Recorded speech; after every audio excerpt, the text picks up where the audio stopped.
everybody. I want to show you what I usually do when I make the dressing for the turkey. Now, this is my grandma's version with the volume turned up. That means I'm doing it just a little bit different from what she did when she was alive. Now, when she made the dressing, she would use biscuit and cornbread together, but I'm using cornbread and a pack of saltine crackers, and I'll tell you what, it really tastes good.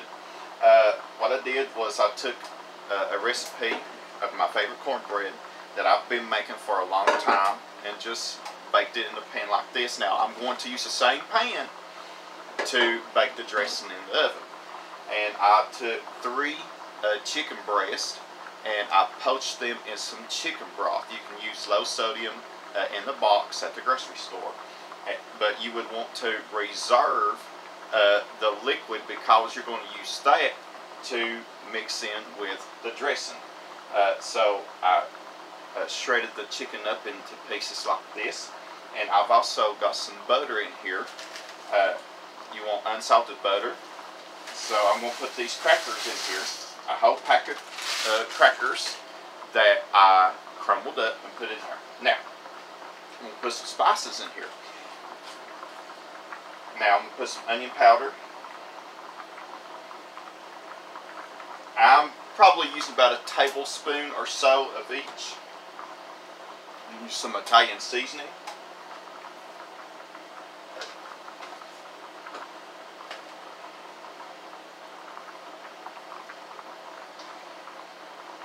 You want everything to be good and flavorful. Some garlic powder. Let me open this right quick. Didn't realize that it was a new thing. So I got onion powder, garlic powder, Italian seasoning.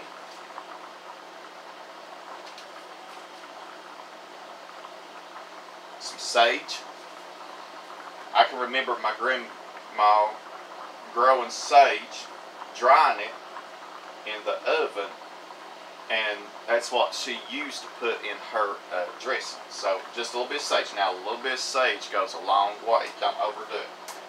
And 2 eggs.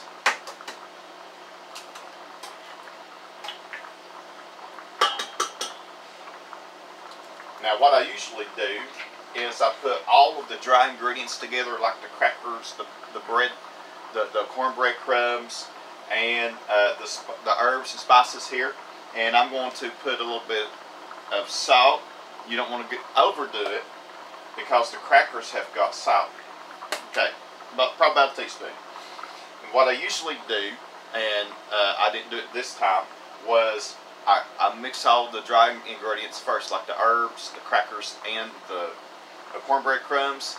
Sometimes when I make the cornbread, I crumble up the cornbread and then put it back and put all the herbs on there, mix it all up, put it back in the oven, bake it 350 for 10 minutes. That really makes a difference. But I didn't do that this time.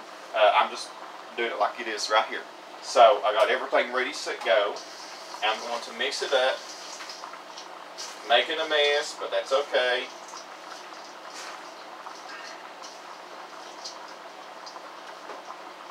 Just make sure that you have clean hands. Alright, now, let me get a dipper, and I'm going to start ladling some of this broth that I used to cook the chicken in. Now, you would want to be careful because this may be hot, so it's important that you let everything cool, the cornbread, the chicken, and the broth. Let it all come to room temperature so it'll be easy to handle. I'll tell you what, this is easy to handle right here. Okay? Now, you can go ahead and set your oven temperature to 350.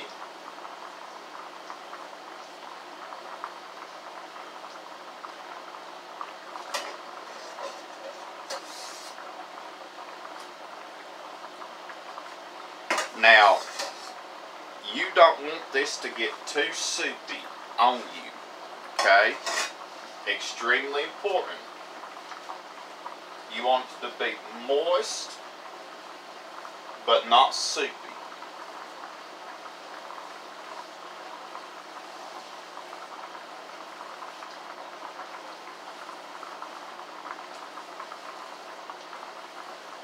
You still want it to be a little bit loose.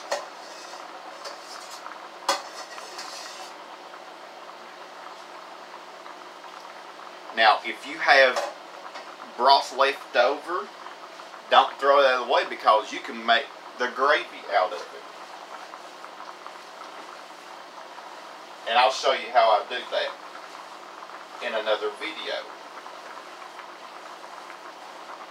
Alright, so this is the consistency that you want right here. It's good to go. Now, if I'm using a crock pot, I would put this in a crock pot, cook on high for 2 hours. I'll tell you what, it is really, really good. And I highly recommend you to do that when you have the time. But I really don't have the time, so I'm going to put it in here. Remember, if you want to cook it in a crock pot, cook it on high for 2 hours. But I'm going to put it in here. This makes 1 big pan of dressing. Okay? Alright. Now, into the oven, 350 for about 35 to 40 minutes. What you want is for it to be golden brown around the edges. You don't want to overcook it. You still want it to be moist without it being dry out. Okay? So 350, 35 to 40 minutes, and that's how I usually make the dressing.